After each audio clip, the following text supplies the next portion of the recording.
IFM News. IFM News. IFM News. Lokal. Gapo iti ayat na kadig iti ubing ket nga ipaay ni Mr. Marlon Ordillas Coquia manipud Hawaii tinarway a school supplies ken pagpalamiis nga ice cream kadig iti ubing iti Eladio V. Barangan Memorial Elementary School iti Ilitis, San Nicolas.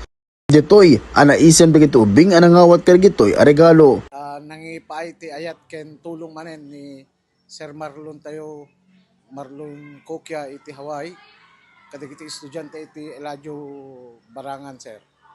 Kas iti ballpen, Crayola, ken papel. Ken ti ice cream, sir. So manam na mapay sir nga doon tumantikas ting maipayan titulo nga ubingan sir.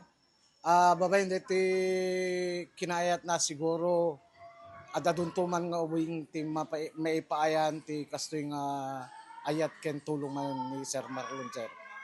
Isu ana pala usmet ti panagyaman da kini Mr. Marlon Ordillas Coquia ken ni Mr. Heki ken pagkaramanan kini Mr. Samuel Acosta kadig iti regalo ang nga impayda kadakwada.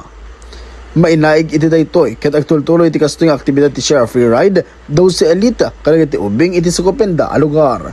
Para iti IFM News, Idol Lawrence Martinez, Tatak, IFM. IFM News. IFM News. IFM News. Lokal.